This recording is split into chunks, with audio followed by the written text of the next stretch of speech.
نئے مالی سال کے بجٹ کی آمد ہے۔ عوام تو ریلیف مانگتی ہے، لیکن اراکین اسمبلی کیا توقعات رکھتے ہیں؟ آئیے انہی سے جانتے ہیں۔ ریلیف سب مانگتے ہیں، میں بھی ریلیف مانگتا ہوں، لیکن ہم نے ساتھ ساتھ ملک کو بھی چلانا ہے۔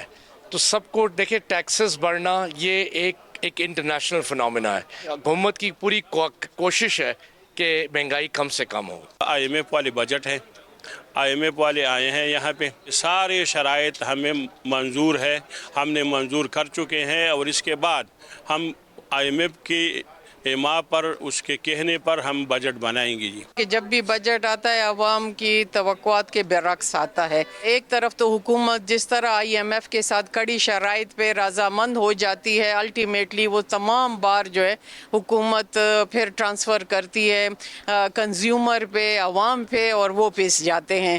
انشاءاللہ بجٹ میں پوری کوشش پرائم منسٹر صاحب اور ان کی ٹیم کر رہے ہیں کہ عوام کو میکسیمم ریلیف دیں۔ ہماری تو کوشش ہے کہ کچھ ہو، لیکن جو حالات ہیں آپ دیکھ رہے ہیں، اس میں کیا بجٹ ہوگا اور کیا بنے گا، کچھ حالات تو اتنے اچھے نہیں لگے۔ اراکین اسمبلی کا کہنا ہے معاشی مشکلات اپنی جگہ، مہنگائی میں پسی عوام کو ریلیف دینا بھی حکومت کی ذمہ داری ہے۔ کیمرامین خرم شہزاد کے ساتھ صداقت علی، سنو نیوز، پارلیمنٹ ہاؤس، اسلام آباد۔ آئندہ مالی سال کے بجٹ میں ہوگی ٹیکسوں کی بھرمار۔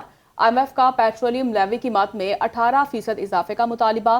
پیٹرولیم لیوی کا ہدف 1730 ارب روپے مقرر کرنے کی تجویز۔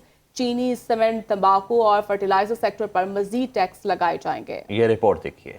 ذرائع کے مطابق آئندہ بجٹ میں IMF نے صوبوں کو اضافی 430 ارب روپے ریونیو جمع کرنے کا ہدف دیا ہے۔ FPR کے لیے آئندہ مالی سال 15,264 ارب روپے ٹیکس وصولی کا ہدف مقرر کیا گیا ہے۔ آئندہ مالی سال ٹیکس آڈٹ سے 95 ارب روپے اضافی آمدن حاصل کرنے کا پلان ہے۔ چینی، سیمنٹ، تمباکو اور کھاد سیکٹر سے مزید 50 ارب روپے ہدف 1730 ارب روپے مقرر کرنے کی تجویز ہے۔ بجٹ میں دفاعی بجٹ 2,564 ارب سے بڑھ کر 2,665 ارب روپے مختص ہونے کا امکان ہے۔ آئندہ مالی سال کے وفاقی ترقیاتی پروگرام کے لیے 986 ارب روپے مختص ہونے کا امکان ہے۔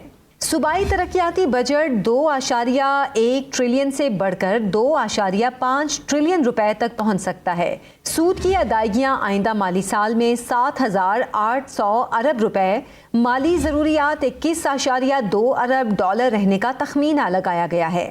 IMF نے 500 ارب روپے کے نئے ٹیکس اقدامات کی بھی تجویز دی ہے۔ بے نظیر انکم کی رقم 14,500 سے بڑھا کر 18,000 روپے کرنے پر اصولی اتفاق ہوا ہے۔ ذرائع کے مطابق IMF کو صنعتی پالیسی پر بھی بریفنگ دی گئی ہے۔ IMF نے صنعتوں کے لیے برآمدات پر خصوصی توجہ کا کہا ہے۔ صنعتی شعبے کی بحالی کے لیے طویل مدت پالیسی اور انشورنس سیکٹر کو فعال بنانے پر زور دیا گیا ہے۔ گیس اور بجلی نرخوں میں اضافہ سال میں 2 مرتبہ بڑھانے کی شرط برقرار رکھی گئی ہے۔